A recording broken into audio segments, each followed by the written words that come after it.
Hello guys and welcome back. In this video I wanted to cover a few math functions that we're going to be using throughout this workshop. We may not use them all this week, but hopefully we will, and you guys will find some use to them. So the first one that I want to talk about is the sine and cosine. And what this does is, given any input value that goes from 0 to infinity, it's going to always return a value that goes between 0 and between 1 and minus 1.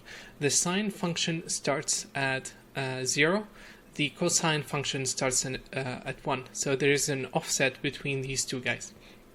Now, well, how do we make use of this in CG really depends on the situation. I don't have a perfect example to this right away, but we can use it anytime we want to make a value that goes from 0 to x value and make it repeatable into something that we can manage. And I want to show how to do this and what we can create from it. So I'm going to create a line, and I'm going to have it aim at the z-axis, and let's give it 100 points. Okay, so now we have 100 points, and they're going from 0 to, let's see, let me unpin this. They're going from 0 to 1. I want to increase that, so let's have it go from 0 to 100. Okay, and I'm going to create an attribute wrangle, and I want to override the height, the y position of these guys. So I'm going to say v at p dot y is equal the sine, and I want the sine function to use the point position, which is the p dot z, and that value starts 0 and ends 100 here, and we're going to pass that to the sine function and see what it gives us. So I want to override the p dot y by the v p dot z. Okay, and you can see it gave us back this this curve. Well, we can divide this by 10, for example, and that will make the curve smoother. It will give us less repetition. Okay, we can divide it by 4. We can multiply this by a value, let's say 5, and now the curve is higher. Now I'm going to copy this, and I'm going to show you the cosine function. Same thing. Cos is the function, and let's merge them together. And you can see that one starts at 0 and the other starts at 1. And again, hopefully we'll have an example on how to use this, but this is the sine and cosine. You give it any input, any value, and it gives you back a value between minus 1 and 1. The next function I wanted to talk about is the dot product. And let's say we have a sphere here. Okay, and I'm going to compute the normal on these points. Let's put down a facet node. Let's compute a normal, and see the normal is pointing outward. And I'm going to create a point like we did before. And let's copy these actually. So I'm going to create a point, and let's place it. Control middle click to zero out any attribute. Let's move the point, and now we have the vector. Cool. And I don't want this vector. What I want to do, I want this vector, but I don't want to override n. So let me delete all this except the goal. And what I want to do is I want to compute something called the dot product between the vector that is equal to the point position subtracted by this, so the vector that goes from this point to this point, and the normal. Okay, so let's do that. Let's call this vector, this is goal position, and let's call this goal vector, let's call this target. Okay, so it's from here all the way to this point, and we may have to invert it. It's equal to the goal position minus the v at p, and we can plug it into n to visualize it briefly. Goal position, cool. So it's, and this is the vector, And to comment out a line, we use this double slash here, and that will remove this from being executed. It's like writing comments. It doesn't do anything. Okay, so I want to compute the dot product between this the normals and that vector that we just saw. So, and I'm gonna add this as a float. The result is a float. So dot product result is equal a dot function between the target and the v at p. V at n. We want to compute the dot product between the normal and the vector that is the distance or the needed to move this point from here to here. And let's take a look at the values. It's going to be hard to see the values, but what's going to happen is the dot product takes in two vectors, and if they are parallel to each other, it's going to return 1. If they are apart from each other, if they are facing away, it's going to return -1. And if they're 90° apart, it's going to give you back 1. So I want to visualize this result. And the reason it's like this right now, it's higher than 1 and -1, is because the vector is not normalized. By default, the normal is always normalized, and what that means is the length of this vector is always equal to 1. But in some instances, like the vector that we're constructing from here to here, it's not normalized, so we need to do that. So I'm going to use a function called normalize to normalize the vector. So I need to normalize this, and that will not change the direction, it will change the magnitude, so it's always equal to 1. And I'm also going to normalize the normals to make sure that it's correct. And now the dot product, you see it's between -1 and 1.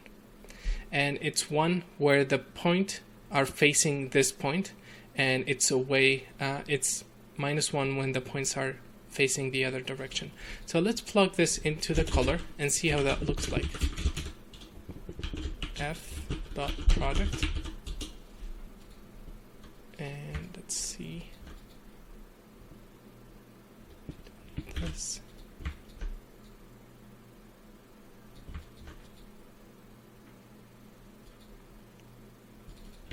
Dot product, sorry. Yeah. So you can see now that's the result. And when the point is, think of this as a point light. Okay. Imagine this is a point light. When the surface is hit with this light, it gets illuminated. When it's not, it doesn't get illuminated. And that's how it works. And this is how the Lambertian or the diffuse shader compute whether a light is facing it or not, whether a light contributes to its illumination or not. And this is done using the dot product function. And what we can do is we can use this in many ways to find whether two vectors are facing each other or not. For example, let's say I have a sphere and it's animated, it's going upward. Okay, so let's say $F, and I'm going to compute the sine of $F, which makes it go up and down. Okay, let's multiply this by 10, so it goes higher. So now the point is going up, and then at some point it's going to start going down. Let me multiply the frame by 2 or 3 so it happens faster. Okay, it's going up and then it's going down. Cool. Now what I'm going to do is I'm going to use a node called trail that we used last week to compute the velocity. And what the velocity vector will do as the point moves. Let me change this to a sphere. Let's add more points. You can see the velocity vector, how it's pointing this way. And then as the sphere, see that 0, and then as it starts going downward, it flips, the velocity vector changes. And we can use a vector that is pointing in the up direction, so it's equal 0, 1, 0, and then compute the dot product between the velocity and this guy. So let's do this. Let's call this let's plug it into CD directly. Or no, let's, yeah. Dot product is equal to the velocity, v at v, and the velocity vector, that's its name. See it here. And I want to compute the dot between the v at v, and let's normalize it because the magnitude doesn't matter at this point. And I want to compute that with an up vector, and it's pointing, it's 1 in the y-axis, so the vector is pointing upward. And let's connect this and view it as the color. So v at CD is equal 1. So it's white now. Let's hit play. And sorry, that. Okay, let's turn this off. Let's play. It's white at the beginning and 0 when it comes back. It's gonna, yeah, it's white when it's going upward and 0 when it goes down, up when it goes up, when it's aligned with the same vector. And let me turn this origin node. Yeah, so this is the y axis here, and these two are 0, so we have a vector pointing upward. And then when the velocity is aligned with this, it gives us back a value of 1, and when it's not, it gives us back a value of black. So what we can do with this is, let's say we have particles that are going, debris for example, or a splash that is going upward, and then we want to, let's say we have a debris and we copied multiple rocks to those particles, and we want them to rotate really fast as they go up, and then slow down or lose their velocity when they start going down, lose the rotation. We can use this guy to drive that. We know when the particle is going upward and when it's going downward. So this is one way of knowing that. Cool. So the next thing I want to talk about, this is the dot product idea. The next thing I want to talk about is the cross product. And the dot product requires two vectors, and it gives us back a float value. This cross product thing requires two vectors, but it's going to give us back one vector. And this is my input A, and this is the second vector B, and this is the resulting cross product vector result. And what it does, it takes these two guys, it constructs a virtual plane between them, creates an orthogonal vector at the center of the surface, and then places it at the intersection or the beginning of these two vectors, and that is the cross product of something. So let's take a look at this. This is very, very powerful. I'm going to use it in this week. So I'm going to take the normals as well. Let's compute the normals, and all I want to do is I want to take the normals and compute the cross product of the normal vector with an up vector. Let me set this to polygonal mesh and just have few faces. That's it. And let's create a wrangle node, and I'm going to override the normal with this resulting vector. So v at n is equal the cross between the normalized normal v at n and an up vector, so 0, 1, 0.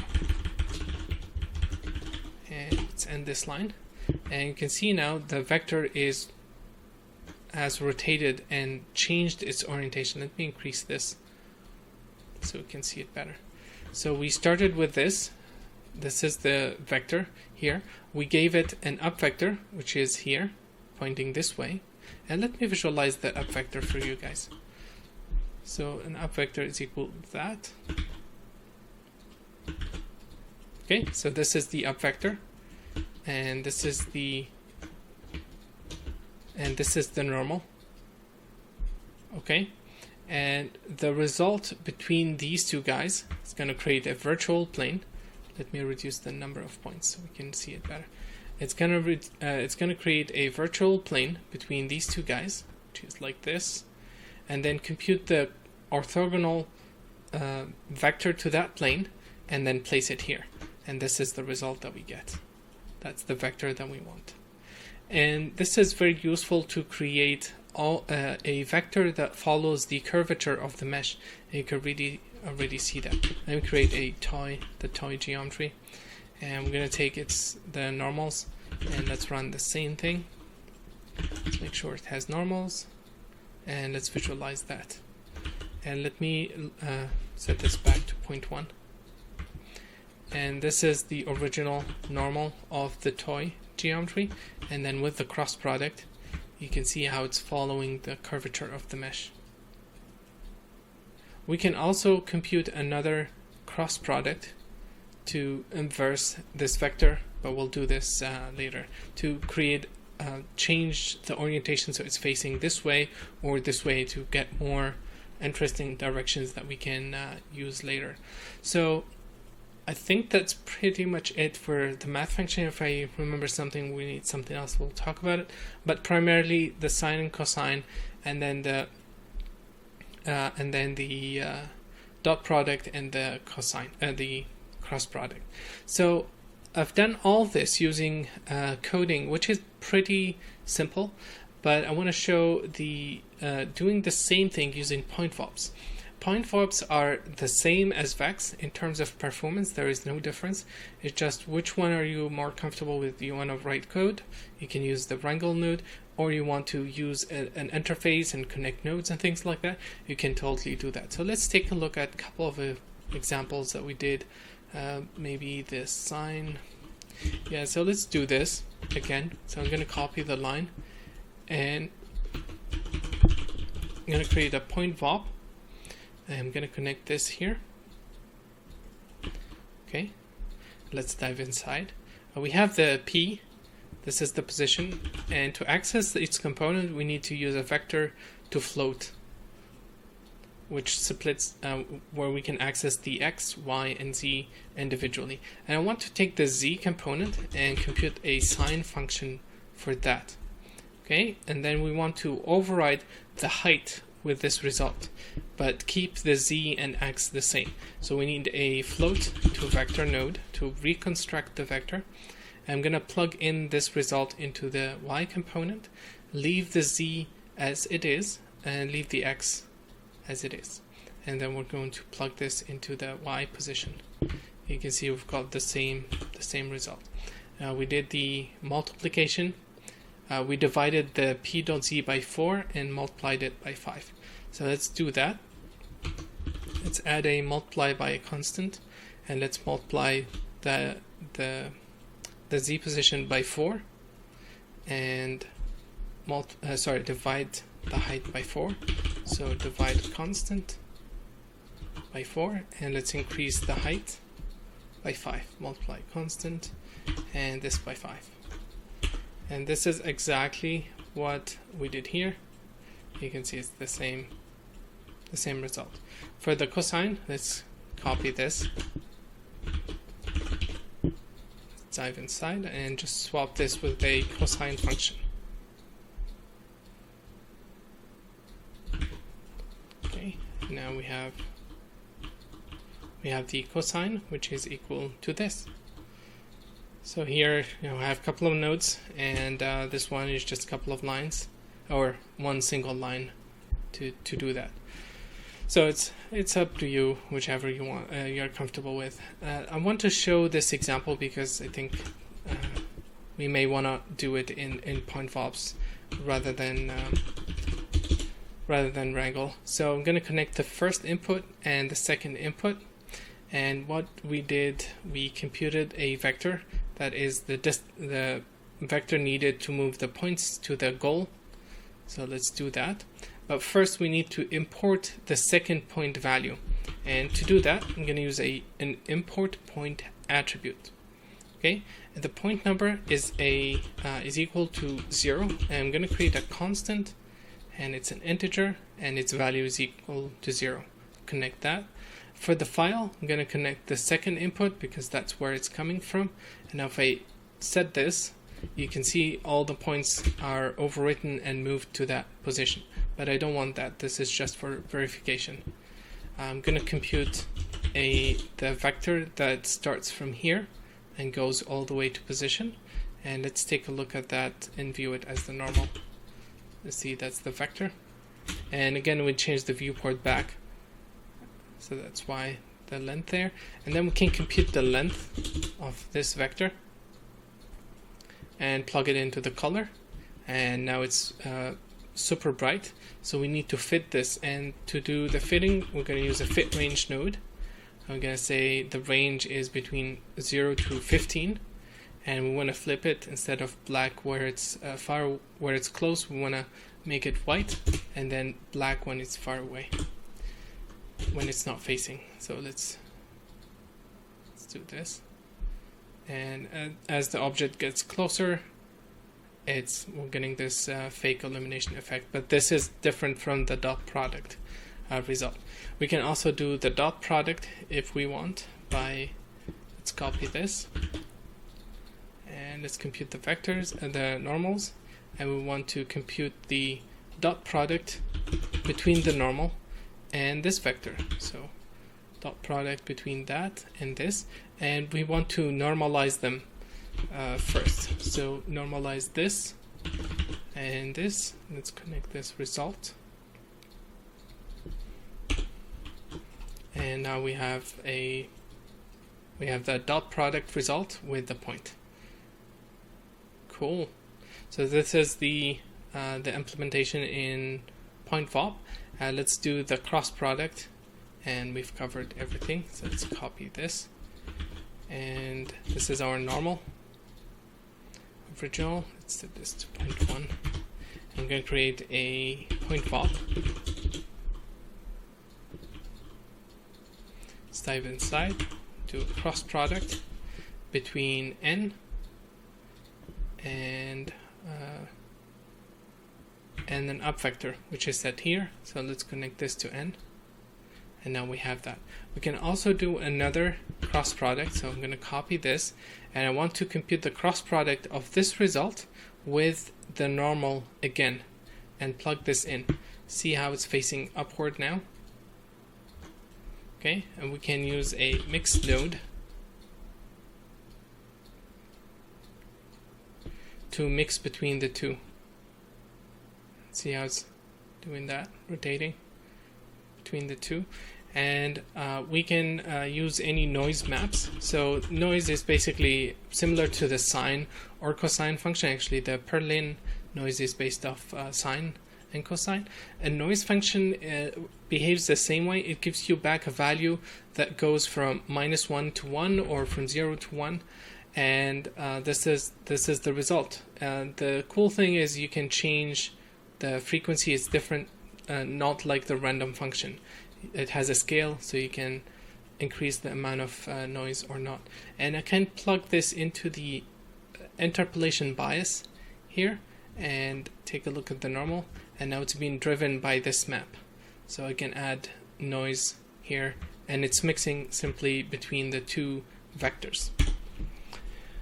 Cool, so that's the point VOP, and hopefully this is all we're going to need for this week. Thank you guys for watching, and see you in a bit.